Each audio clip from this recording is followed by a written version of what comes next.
First story. My new husband sexualized my daughter, and my entitled ex physically assaulted my husband. I blamed my ungrateful daughter and told her to move on and demand my ex apologize if he doesn't want to be locked up in prison. Now I'm regretting my actions. I 38F have a 14-year-old daughter, Katie, with my ex, Andre 42M. We split up when Katie was around 4, and he's had her 4 days a week since then because of my work schedule. I work as a night supervisor at a healthcare facility, so my hours aren't always ideal. Andre stepped up more in terms of time, but I've always been the one holding the emotional and financial fort down when things got hard. He likes to act like a saint, but it wasn't always like that. For background, Andre and I didn't split on good terms. He had a temper, he never hit me or anything like that, but he has a way of blowing up that scared me sometimes. It's like he stores up frustration and then just explodes. When we were together, he'd yell if the dishes weren't done or if Katie was crying for too long. He'd say it was stress, and I used to believe it. He's always been good with Katie, don't get me wrong, but he holds grudges and can be real intense about what he thinks is right. I've been married to Rick 40M for almost 3 years now. We met through mutual friends, and I felt like I could finally breathe around him. He's relaxed and goofy and doesn't take everything so seriously. Yes, he jokes a lot, maybe too much, but I need that balance in my life. He's been good to Katie, mostly. They're not super close, but he tries. He's not the stepdad who's going to attend every school play, but he'll drop her off places and make her pancakes, and he's always been respectful, or so I thought. Katie's in that stage where she's constantly self-conscious. She's quiet, moody, and glued to her phone. She started comparing herself to her friends a lot more lately, especially about her body. I've bought her bras, makeup, all that, even things I felt were too early, but I didn't want her to feel left out. I thought we were handling it okay. Anyway, last weekend she had plans to go to the movies with a few friends, then over to one of their houses to hang out. Some boys were going to be there. I was fine with it, Katie's a good kid, and she knows how to handle herself. But Andre came to pick her up and immediately turned into Mr. Protective Dad. We were all in the living room, and Katie was excitedly telling him about the plans. He instantly shifted into lecture mode. Be on the lookout. Call me if anything feels off. That kind of thing. I get it, he's being a dad. But it was a little over the top, especially in front of Rick and me, like, show some trust in your daughter. That's when Rick said something. Yes, it was a dumb joke, but it was meant to be light. He said, "Why are you worried? She doesn't even have bobs yet." Now, did I cringe a little? Yeah, but Rick says awkward crap all the time. It's his humor.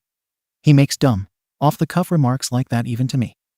One time he joked I shouldn't worry about getting catcalled anymore since I hit the age where it's just construction workers asking if I want to sell insurance. It's just Rick. He doesn't mean it cruelly. Katie went quiet and rushed upstairs. I admit, that was a bit shocking. She doesn't usually react like that. Andre's eyes immediately went dark. I could tell something snapped in him. He turned to Rick and said, "What the hell did you just say about my daughter?" Rick just kind of raised his eyebrows and said, "I was joking, man, chill." Before I could even stand up or say anything, Andre punched Rick straight in the face. Rick stumbled back into the wall and grabbed his nose. There was blood, and I panicked. Andre was breathing hard, staring like he wanted to do more. I shouted at him to get out, and he didn't even argue. I told him he could wait for Katie in the car, but he wasn't stepping back into my house acting like that. Katie didn't come back downstairs. She just texted him to say she was ready. He didn't even speak to me when he drove off with her. That night, I texted Andre and told him what he did was unacceptable. I said I understood being protective, but he assaulted my husband in our home in front of Katie over a joke. Rick had a nose bruise that might need checking out, and he was genuinely shaken up. I told Andre he needed to apologize, plain and simple. He responded with something like, "F no. That creep sexualized my daughter and humiliated her." He said I was choosing a man over Katie, and that I've always ignored the red flags with Rick. I don't believe Rick meant it sexually at all. It was a dumb, off-key joke. He was trying to say Katie didn't need to worry about the boys like she's still a kid. Immature? Maybe. But sexual? That's a leap. Andre's always had it out for Rick. Since day one, he's looked at him like a threat. He's made snide comments before, like when Rick forgot Katie's bus schedule once. Andre said, "Must be nice to marry a grown-arse teenager." Another time, Rick missed Katie's school fundraiser because he had to work late, and Andre texted me, "Guess I'll be the only real man showing up again." So I feel like this was more about Andre wanting an excuse to hit Rick than about Katie's feelings. He just needed the trigger, and Rick, being Rick, handed it to him. But now I'm stuck in the middle. Rick's nose is swollen and bruised, and he's embarrassed to leave the house. Andre's not speaking to me unless it's about Katie's pickup times. And Katie, she's been quiet around me since. She doesn't talk about what happened, but I noticed she asked to spend more nights at Andre's lately. I told her no, but it felt weird. Maybe I handled this wrong. Maybe I should have addressed Rick's joke more seriously. But it was still just a joke, right? Katie stayed quiet the rest of the week. She didn't talk about what Rick said, didn't bring up the punch, and didn't even mention the movie night. She came home, went straight to her room, and barely touched dinner. I asked if she was okay. She said fine, and shut the door. Typical teenage stuff, but it felt colder than usual. I told Rick to just give her space.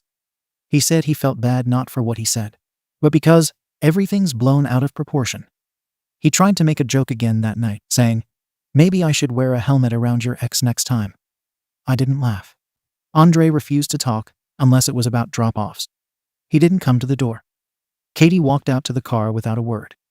I found out from mutual friends that he's telling people I let my pervy husband insult our daughter, and I chose the man over the kid. Even my sister called me to ask what happened. She never takes Andre's side, but this time she said, "Look, I don't like Rick either, but maybe he crossed a line." I asked Katie directly that Friday if she wanted to talk about what happened. She didn't look up from her phone. Just said, "I don't care anymore. Can I stay at Dad's this weekend?" I said no. I told her the schedule is the same, and I'm not changing it just because she's uncomfortable with a joke. I reminded her that Rick lives here too, and she needs to be respectful. She nodded and went back to texting. The next day, Rick made breakfast and tried to joke with her, told her the pancakes were Bob-shaped, and winked. I snapped at him. He said, "What? She used to laugh at dumb stuff like that." She didn't laugh. She didn't even eat. Just left the table. That night, I found padded bras and the laundry tags still on. Andre must have bought them. She never asked me. That stung. I've been the one taking her to appointments, buying her skincare stuff, and letting her stay up to talk about her crushes. But now she's acting like I'm the problem. I tried to sit down with Rick later and talk. I told him maybe he needed to pull back on the jokes, at least with Katie. He got defensive. He said he was just trying to be the fun stepdad, and that Andre was poisoning her against him. He said, he gets 4 days a week with her. You really think he's not feeding her stories? You really think this is about me saying one line? I didn't answer. Because maybe he was right. But here's the thing, even if it was a stupid joke, Andre punching him in our home, in front of our daughter, was way out of line. You don't do that. You don't explode like that, no matter how upset you are. That kind of violence is exactly why we split in the first place. Then came the school counselor call. Apparently, Katie asked to speak with someone. I was listed as the emergency contact that day, so I got the heads up.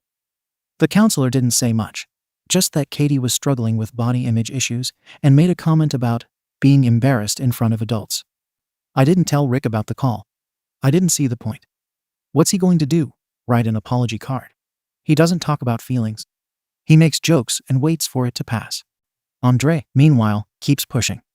He emailed me a list of boundaries he wants in place: that Rick not be allowed alone with Katie, that Katie stay with him full time, and that any communication between Rick and Katie go through him. I didn't respond. I'm not giving him control of my house. He wants full custody now.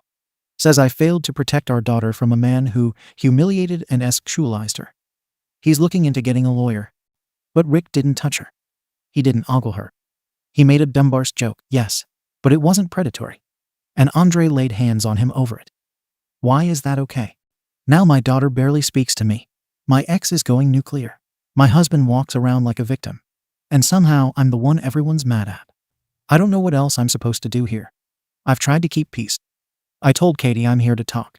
I told Rick to cool it. I even tried explaining to Andre that the punch made things worse, not better. Nobody's listening. Everyone's just drawing their own conclusions and turning this into a war. So I'll ask here. Ada, for expecting my ex to apologize to my husband after punching him in front of our daughter over what I still believe was just a bad joke. Comments. Comment 1. Look, I'm not saying your ex punching Rick was the right move, but holy SHT, you are completely missing what this was actually about.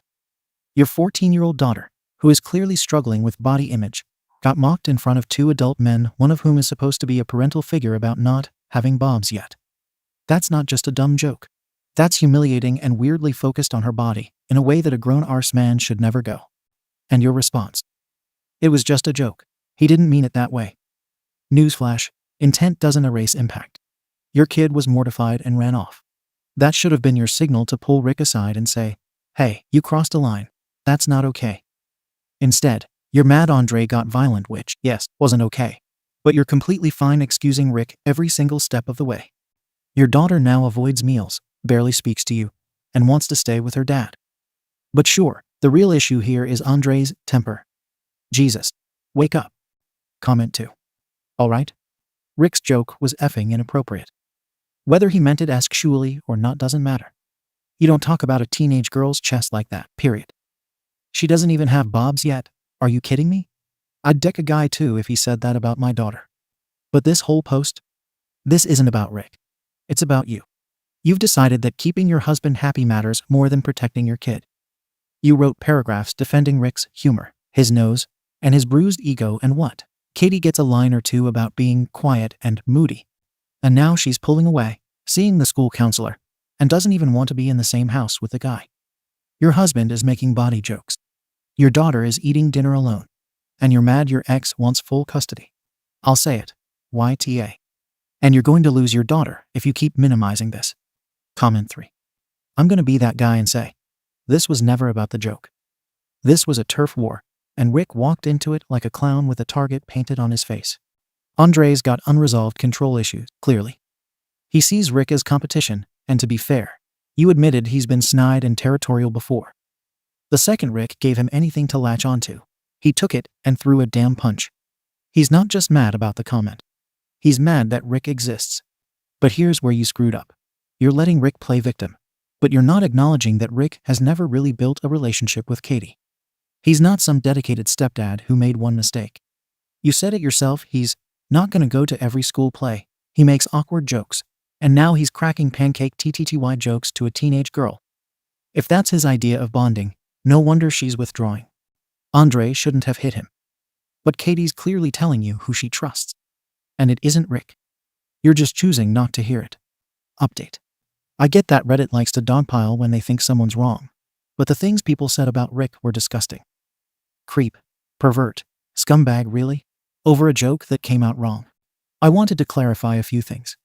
First, let's talk about Andre. The way people treated him like a hero in the comments. Unreal.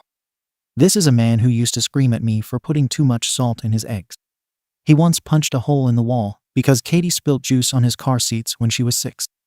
I stayed quiet about that for years, but now that he's suddenly Father of the Year, I think people deserve the full picture. He never hit me or her, but his rage wasn't new. He's explosive, always has been, and the punch wasn't about protecting Katie. It was about power. He hates that I moved on, that I have a husband, and that Katie lives here part of the week. After the punch, I banned Andre from the property. He stays in the car. Katie walks out. He showed up once at the door the next week, claiming he was there to talk calmly. Rick opened it, and Andre just stood there, staring at him without saying a word. I was in the kitchen and saw the whole thing. Rick quietly closed the door. That was the last straw. I told Andre in writing that if he stepped on my property again, I'd get a restraining order. Meanwhile, Katie has been different. Distant. Short with me. Barely says a word to Rick. I tried to explain to her that he's not a bad man, he's just bad with words sometimes. He knows he messed up, but he's been incredibly patient. He hasn't retaliated, hasn't reported the assault, even though he had every right to. His nose was bruised for 2 weeks. He didn't press charges only because he didn't want to make things harder for Katie.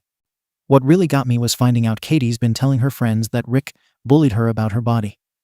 One of the mums even messaged me saying her daughter no longer feels comfortable hanging out at our place. I was shocked. Katie is making it sound like Rick's been saying her for months. That's just false. He made one off-color joke. I sat her down and told her it's time to stop spreading lies. I said I understood she was embarrassed, but turning everyone against Rick over a single comment was manipulative and cruel. Then came Rick's birthday.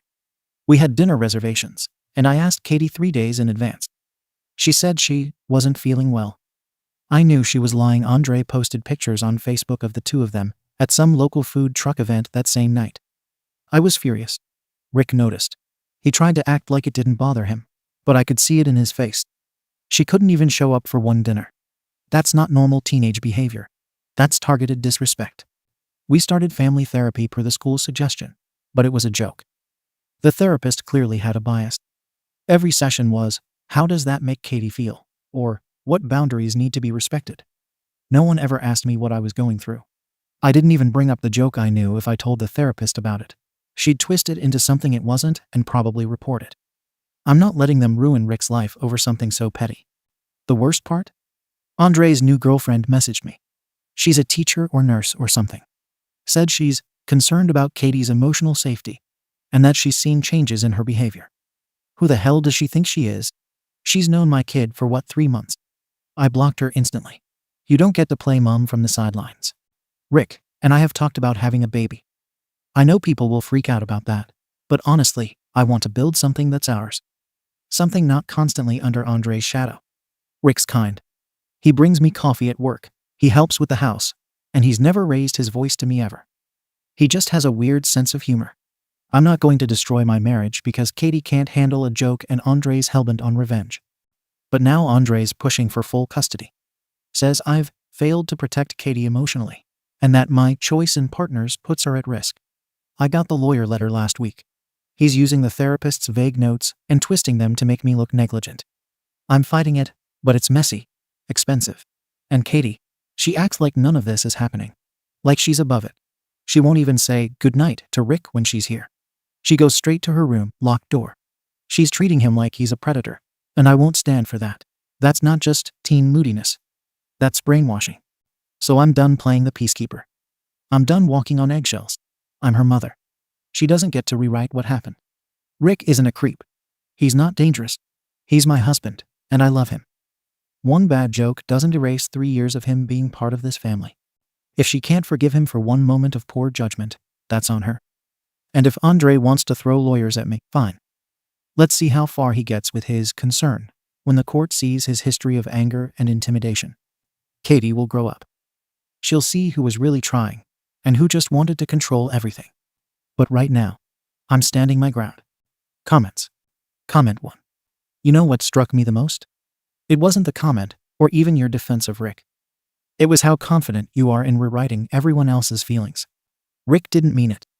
Katie overreacted. Andre's a danger. The therapist was biased. Girlfriend is nosy. Friends are being misled. Every single person involved is wrong except you and Rick. And you're making a baby with this man? Jesus Christ. You can't even handle the emotional well-being of the child you already have. You say Andre's controlling. From where I'm sitting, you're the one doing the gaslighting. You're rewriting Katie's emotional reality, cutting off people who care, hiding the truth in therapy, and then acting like you're the victim of some mass conspiracy. You don't want a daughter. You want a puppet that keeps your house peaceful.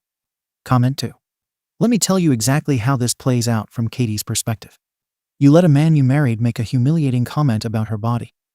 Then when she told you through her actions, silence, distance, even therapy that it hurt her, you told her to get over it. You're basically telling her, this house isn't for you unless you're willing to be quiet and forgive what makes me comfortable. And then you double down by saying you're going to have another baby with this guy. You don't see how that cements her spot as the outsider in her own family. I didn't speak to my mother for 6 years after she chose her husband over me. And he never even made comments about my body. Katie's not overreacting. She's responding to betrayal. And if you don't course correct hard, you're going to lose her. Permanently. Comment 3. I'm a custody attorney. And let me tell you something with full honesty, you're losing this case before it even starts. You admit Rick made a sexualized joke. Yes, it was. You banned the father from the property after he defended his kid. And you withheld the incident from a mandated therapy process that could have helped your daughter. That's negligence, no matter how you spin it. You're not just defending Rick. You're actively obstructing your daughter's ability to heal. If the therapist finds out you hit a triggering event, that can blow up in court. Judges don't play around when it comes to teenage girls being put in emotionally unsafe environments. Rick doesn't need to be a predator to be a problem. You don't need to be abusive to be unfit. But you're definitely walking the line. If Andre's lawyer is even halfway competent, you're looking at a significant custody reduction. And honestly, Katie might be better off. Update. Andre ended up getting full custody. It's humiliating to type that out, because I never thought a court would look at me, a stable working mother, and think I'm somehow less fit than Andre, a man with a documented history of anger issues. But that's what happened. A few commenters here predicted it. I thought they were exaggerating. Turns out they were just right. Everything started unraveling when Andre demanded that Rick stop being present during handoff. He claimed that Katie didn't feel safe when Rick was near her. I told him no, Rick lives here. I'm not asking my husband to hide in the bedroom like a criminal in his own home. That triggered Andre to file a motion claiming I was creating a hostile transition environment. Around the same time, Katie used the phrase, emotionally unsafe at school. The counselor flagged it. Then the therapist got involved. And yes, CPS came to the house. The woman who did the home visit wasn't rude, but she made it clear she'd spoken to Katie privately, and Katie described Rick's comment as body shaming and creepy. She also said the pancake joke made her want to disappear. I told the CPS worker that Katie exaggerates under stress, that it was just a joke taken out of context. She kept repeating, regardless of intent, we have to consider the impact. I wanted to scream. Rick wasn't even allowed to speak during the visit because they didn't want him influencing the environment. That pissed him off, and he shut down for the rest of the day. Then we tried the normalization attempt, inviting 2 of Katie's friends for a movie night. Total disaster. They barely talked. Katie wouldn't let Rick hand them snacks. She took the bowl out of his hands and walked away. One friend texted her mum to pick her up early. I heard one of them whisper, "Why is he being weird?" They meant awkward, not predatory, but Rick took it personally. He went into our bedroom for the rest of the night. He said it was like being painted as a SX offender for trying to help. After that, things spiraled. Katie refused to come for her scheduled days. Andre documented every refusal, every text, every, "I don't want to go back." I kept telling her she didn't get to choose, custody orders aren't optional, but forcing her into the house only made her shut down and cry. And Andre always made sure to record those moments like some courtroom trophy. The court eventually ruled that because Katie was 14, her preference mattered. The therapist notes, plus the CPS report, even though it wasn't a finding, just a concern, pushed everything towards Andre. And the kicker. The judge said I had been emotionally negligent by minimizing Katie's distress, and that my failure to prioritize her comfort contributed to an unstable environment. I cried in the parking lot after the hearing. Rick said nothing the whole way home. He just stared out the window like he was the one who lost custody. The consequences for him? Well, he lost his teaching job for a semester. Someone, I'm guessing Andre's circle, emailed the district anonymously saying Rick made inappropriate comments about a minor. They couldn't legally fire him without proof, but they put him on leave during the investigation. He was cleared because there was no pattern, just the one comment, but the embarrassment destroyed him. He barely talks to anyone now. He's quieter. Withdrawn. He says this whole situation aged him 10 years. Not one single family member on my side asked how he was doing. But I'll say it here since no one else cares. Rick is hanging on, but barely. And after things finally stabilized, after Katie fully moved in with Andre and the house became painfully quiet, I found out I'm pregnant. I waited a few weeks to tell Katie. I didn't want to add to her stress during the transition, and honestly, I wanted to tell her when she was calmer. She came for her last court-mandated visit before custody fully transferred. She barely said hello. I told her gently, "I'm pregnant. You're going to have a little brother or sister." She didn't congratulate me. She didn't smile. She didn't say she was happy. She smirked. Then she said, "Good luck. Maybe you'll get it right this time." Then she grabbed her overnight bag and walked to Andre's car before her time was even up. I stood there frozen. I just stood there realizing my daughter has no respect for me left at all. None. And maybe that's my failure. Maybe I raised her to be too blunt, too opinionated, too influenced by Andre's bitterness. Maybe if I'd put my foot down sooner, been stricter, and not let her talk back as a kid, things wouldn't have spiraled. I don't say this lightly. I regret raising her to think she can say things like that to her own mother. I went inside and cried for hours. Rick held me, but even he looked hollow. This whole situation drained him too. People think he just shrugged everything off. He didn't. He took the blow harder than anyone besides me. No one notices because everyone's busy calling him names. But here's the truth. We're choosing hope. This baby is our chance to build something stable, calm, without drama, without being pulled between households. without a teenager weaponizing every emotion. I love Katie. I always will. But I'm closing that chapter for now. She made her choice. The court validated it. And I'm done chasing after respect she refuses to give. Rick and I are moving forward. And honestly, I think we deserve peace after everything we survived. Comments. Comment 1. You stood there and watched your daughter walk away after telling you, basically, that she's done trying. And your takeaway is you regret raising her to be opinionated. Nah, that wasn't sass. That was pain.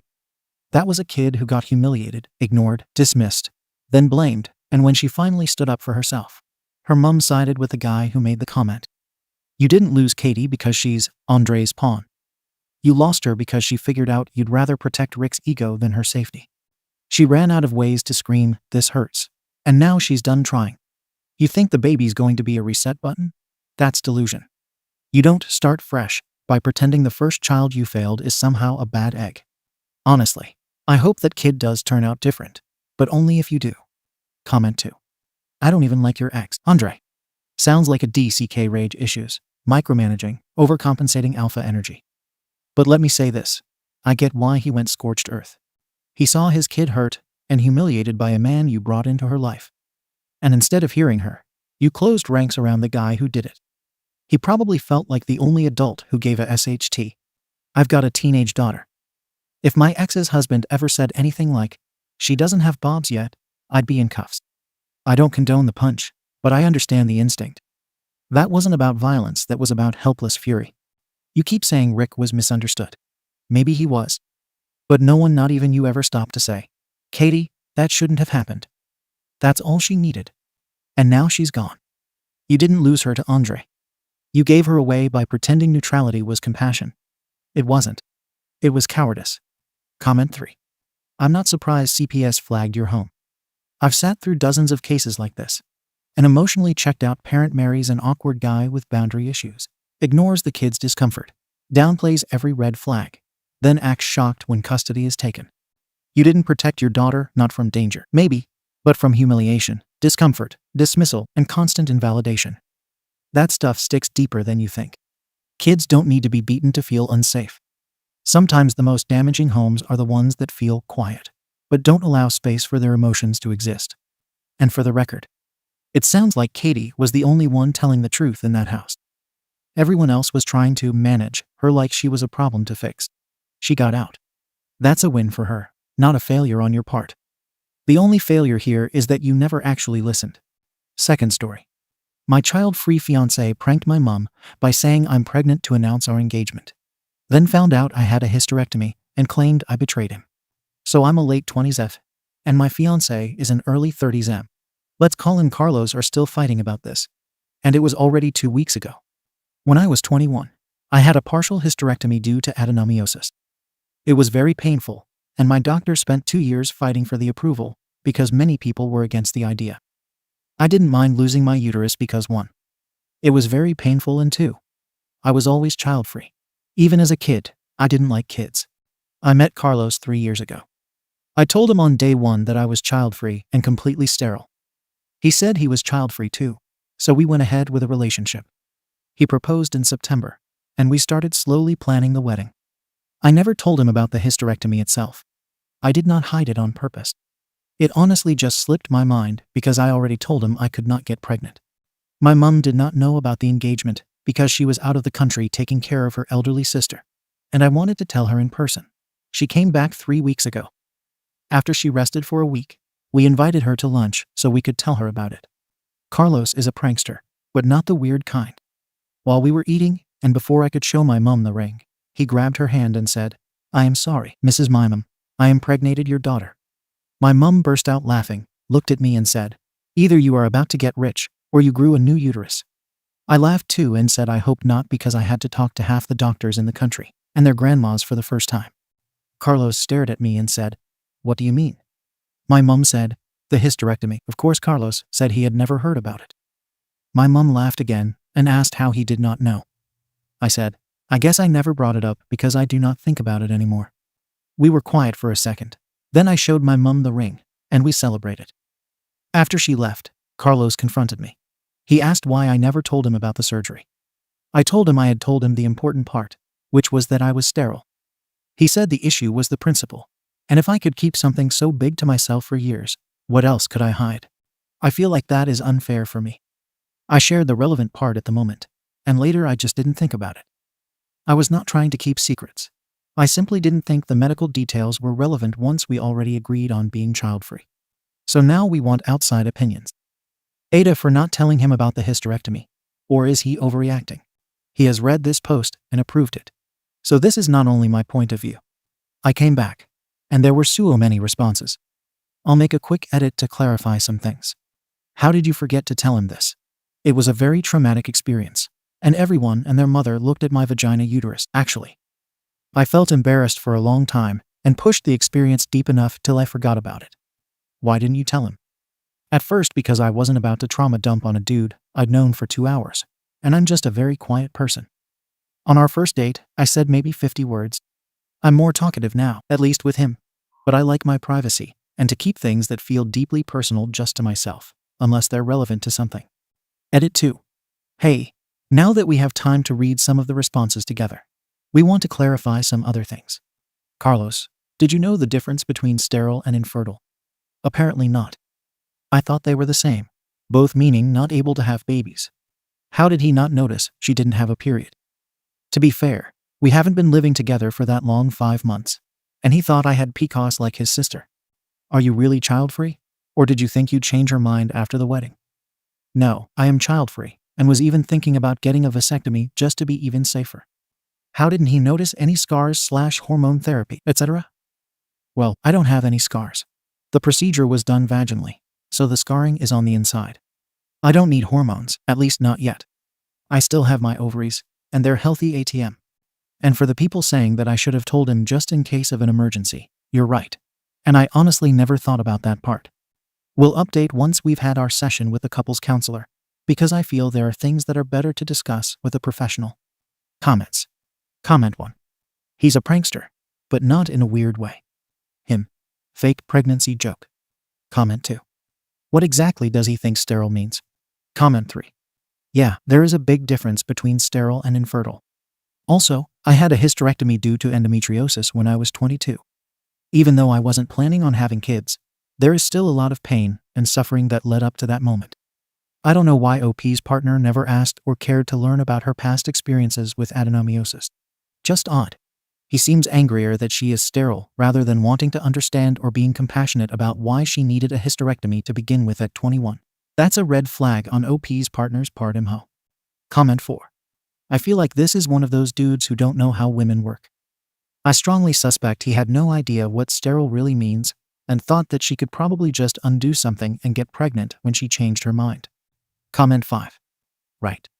She said she was sterile, and she didn't have a period for their whole relationship, and he never once asked why. That's on him. OP did nothing wrong. She gave the pertinent info, and if he wanted more, then he should have asked. Edited a word. Judgment NTA. Update.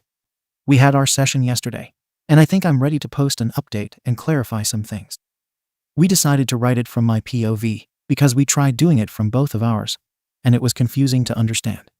First of all, for the people who said that since I still have my ovaries, we can still have kids, what is wrong with y'all? That's not how child-free people work. We don't want children, period. For the people asking why I don't have any scars, I don't know what to tell you. It's not something I want to discuss with anyone. But they made an incision in my belly button. We decided not to talk much about any of this until we were with a therapist and some things came to light. The first thing Carlos did was apologize and explain why he was so upset. He said he wasn't really mad at me for not telling him, but he was hurt because it felt like for a long time he had to force information out of me. When I finally started sharing things willingly, he was excited and thought we were on the same page about everything. But when he found out about the surgery, he felt insecure and like an outsider because it felt like it was always my mom and me, and then him. He also said he felt embarrassed and dumb because he assumed what sterile meant and ran with it instead of asking for an explanation. He said it was more insecurity than anything, and he apologized again for how he handled his feelings instead of communicating with me. He also apologized for the pregnancy joke and said he was anxious because he really likes and respects my mom.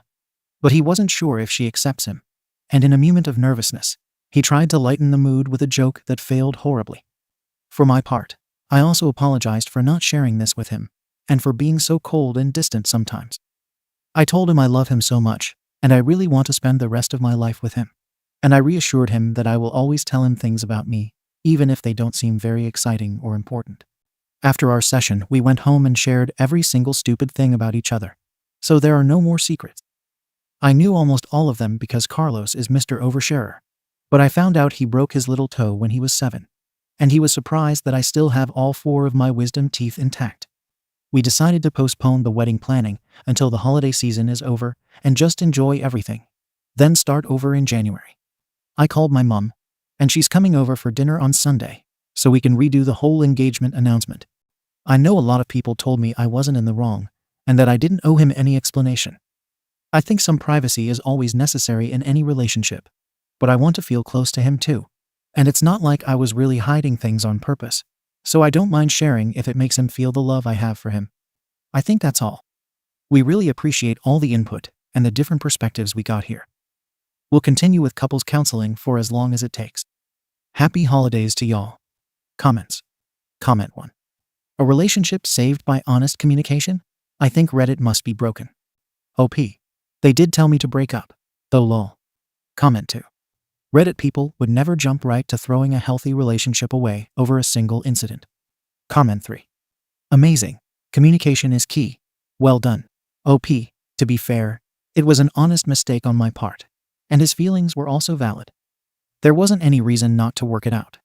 Thank you for watching the video. If you are interested in listening to these kinds of stories, we've got more in store for you. Simply subscribe to our channel, hit the like button, and share it with your friends.